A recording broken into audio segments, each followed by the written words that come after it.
Hey guys, Zelonius here. Welcome to another video on the channel. Today's video, we are doing a tactics video, giving you a rundown of the tactics I'm probably going to be using for pretty much the rest of FIFA 23.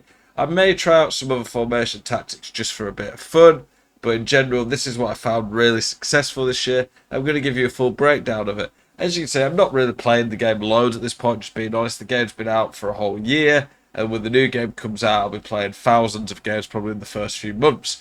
So I use August, September, at least early September before the new game comes out, to have a little bit of a break. And yeah, I've been following up with all the content now, the footies players. I've been a bit disappointed with footies. Don't really know why they've not been doing more for footies.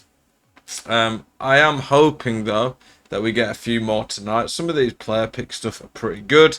And then there's been this rumour. I like, by the way, how they've changed it to like players, swaps, icons, all this. That's better. The SBC update thing is definitely looking better.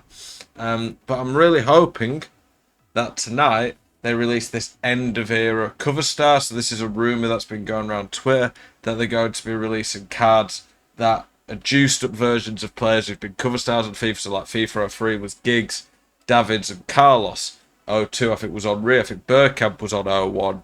Rooney was obviously a cover star for a long time. I think Messi's been a cover star. Mbappe's been a cover star. Dino been a cover star. Ronaldo, I think, was a cover star at some point. So there's lots more as well. Royce, there's plenty of great cover stars. And if we get some really good SBCs for these guys that are reasonably priced, very accessible, very easy to get, that would be a pretty cool way to end the FIFA franchise. Obviously, they could do a lot more, but I think that would be a cool start. And I'm hoping that that comes out tonight. And when it does, I will cover it and do a video on them and talk about them.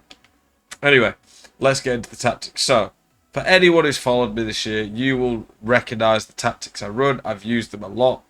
4-3-2-1 is my main formation, my favourite go-to. Now, I would say what formation you play will somewhat depend on what generation of consoles you're on. If you are playing on new gen, I would say you would want to use something a bit more defensive sound.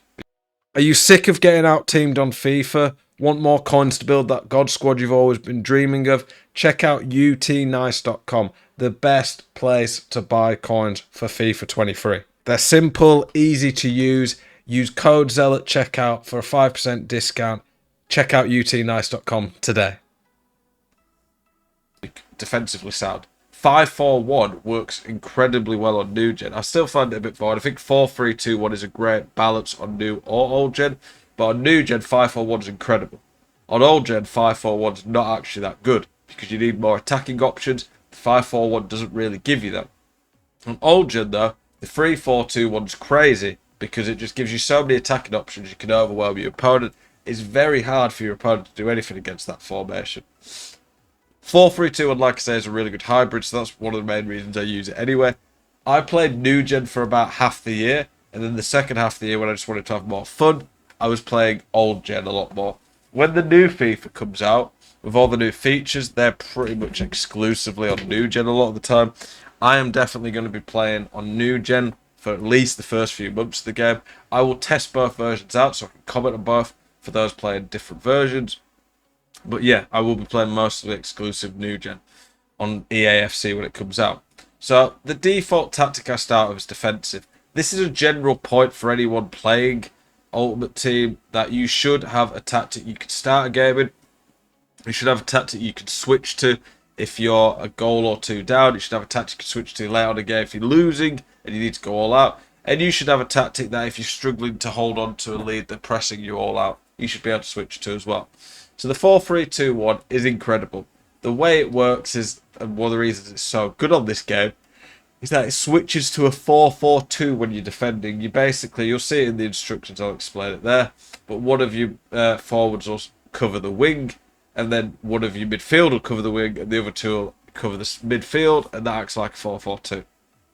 Going forwards, this formation is incredible because of the way that you get three strikers making runs in behind. It is very hard for anyone to defend against this. Through balls, pace have been OP all year. The meta, honestly, I don't think, other than maybe some formations and a few different ways of scoring, but For the most part, I think the meta's been pretty similar all year in terms of pace, through balls, making it hard to do. I think normally the meta throughout a year changes a lot more, but I don't think it really has as much this year. I think people have started crossing a lot more towards the end of the year, but not so much because of any gameplay changes, more just because some of the crazy tall keeper type cards that have come out. The tactics, I go 40 width, 50 depth. I don't want anything too crazy here. Simply put, my depth, I want it to be fairly normal so I can still press, but I don't want it to be too low that I'm inviting too much pressure. The width, I have that one fairly low. I like it to be quite compact. I think 4-4-2, which is the way this formation defends. Low width helps with that. Balanced direct passing, I think works really well. And the offense, I think that's been this way for at least 2 or 3 years now. I think direct passing just pins people back, makes it very hard for people to defend. And then the width, I go a bit higher so you can just stretch teams out with that. For the instructions, the middle striker always needs to be stay central, stay forward. Now, I normally put the worst of my 3 attackers on the cover wing. That's Bergkamp. I put the other one on stay central, stay forward. Bergkamp's on comeback on defense. So because he's on comeback on defense, he's going to cover right mid. I need Saka to be on cover wing so he can cover left mid. And then these two are going to cover the midfield. I put my middle centre mid always on stay back. That just means when I'm actually attacking, I have a bit more defensive stability, someone to anchor the team. Zinchenko, because he's on the side of the stay forward guy, he's on stay back. And then Frimpong, whichever fullback's on the side of your comeback on defense forward, I put on balanced overlap. And this team, that's going to be Frimpong. So that's how we line up this team. In terms of the more attacking version, it is very simple. We just up the depth a lot, go press after possession loss because we're trying to win the ball back a lot more. And yeah, it's not a lot of changes really. The instructions would be the exact same. I don't change anything instructions-wise. You could maybe go join the attack on the overlap fullback and maybe balanced overlap on the other fullback if you want to be more attacking, but I think that hurts you defensively.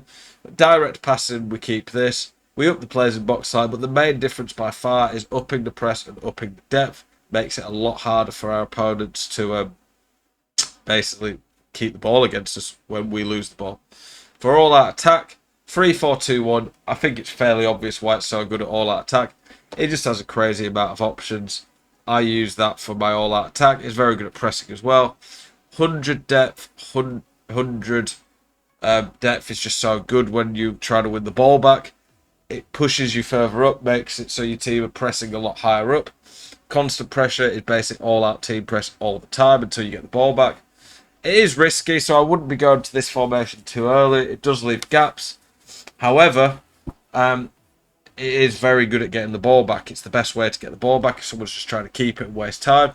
The other thing as well is it does drain your stamina, so you can't run this for too long.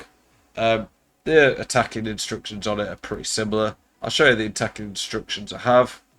I mean, the attacking tactics are pretty similar to what we use. But stay central, getting behind on all the forwards, we stay forward. Come back on defence, stay wide, getting behind on the wingers. We still want some sort of defence. Balance, cover centre on both midfielders and stay back on our centre mids. And then for this one, I'm not going to go into too much depth, but the 5-4-1 is just very solid, very hard to break down. Balanced, we still go direct passing. We have high width to keep the ball against the press. And I'm just going to flick through the tactics.